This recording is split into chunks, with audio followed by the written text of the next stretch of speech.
أعوذ بالله من الشيطان الرجيم. بسم الله الرحمن الرحيم. وإني أعيذها بك وذريتها من الشيطان الرجيم. ربي أعوذ بك من همزات الشياطين وأعوذ بك رب أن يحضرون. ربي اشرح لي صدري ويسر لي أمري واحلل عقدة من لساني يفقهوا قولي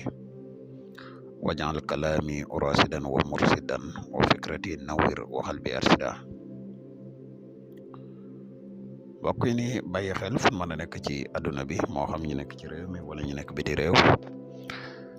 tey bàyyi xel seen bu am solo bi mooy Le Grand Secret Wolof ñu ngi leen di waxati asalaamaaleykum wa rahmatullahi taala wa barakatuhu. ginnaaw bi ñu santate yàlla julli ci yonent bi sallallahu alayhi wa sallam ñu ngi jaajëfal mboolem mbokk yi ne bàyyi xel fu mën a ne. mbokk yi tey dañu fas yéene dikk ak yéen ci benn secret boo xam ne secret noob la di secret noob boo xam ne secret noob la nooraani yu la bu leer naññ waaye nag defin wi dafa xawoon nuru sulmaani yu lool muy secret boo xam ne secret bu doy war la te efficace lool te gaaw lool secret la boo xam ne danga koy def gis ko léegi incha allah bala ñuy gën a yaatal ci secret bi dañuy def ab fàttali comme niñ koy faral di defe ci suñuy vidéo di la wax yow mi gan ci page bi boo abonné gut ci chaîne bi ñoo ngi lay ñaan nga abonné te sem vidéo bi partage ko mu gën a yaatu ndax mboolem vidéo yi ni dugal fii yëpp ay vidéo yi njariñ la te njariñ nag moom nu mu gën a yaatu rek ci la gane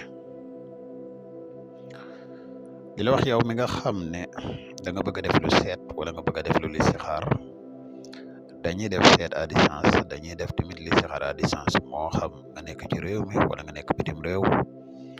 te bëgg ku la defal benn ci ñaar yi man nga ñu contacter ci numéro yi muy 77 684 28 28 wala nga contacter ñu ci 77 668 28 28 ñaari numéro yëpp ay numéro yu whatsapp lañ. mbokk yi nga xam ne dañuy faral di laaj garab yi kàttan yi mooy garab yi mos xam bi ñu ngi leen di xamal ne garab yi disponible na jamono ji ñuy wax ak yéen képp ku si yittewoo moo xam nga nekk ci réew mi wala nga nekk ci bitim réew mën nga ñu contacter ci numéro yooyu incha allah di nga ci jot ci dem gën a gaawee.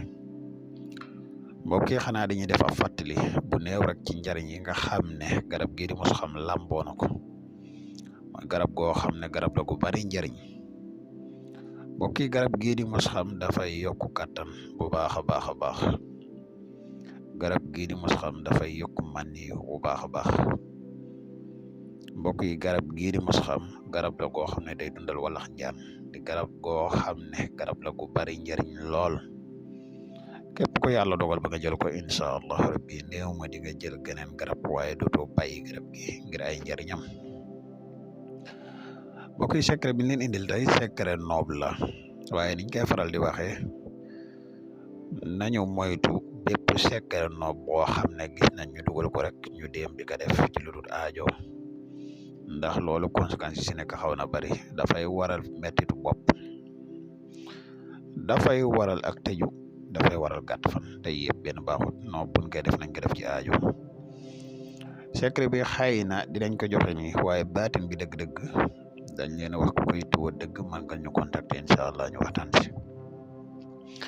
aaya bi mooy sa yaquluna salaasatun raabihum kalbuhum moom boo ñëwee kalbuhum wa yaquluna xamsatun saadisuhum kalbuhum rajman bil xay wa yaquluna sab'atun wa saaminahum kalbuhum azizul jabbaaru waahidul qahhaaru. mbokk bi yéeme secret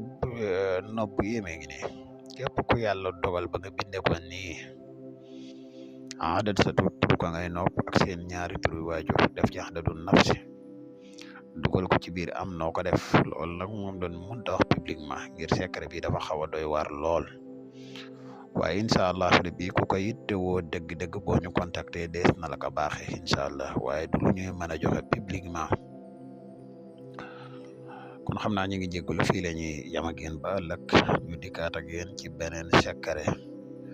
wasalaamu aleykum wa rahmatullahi taala wa barakatuhu. jërë ngeen jëf.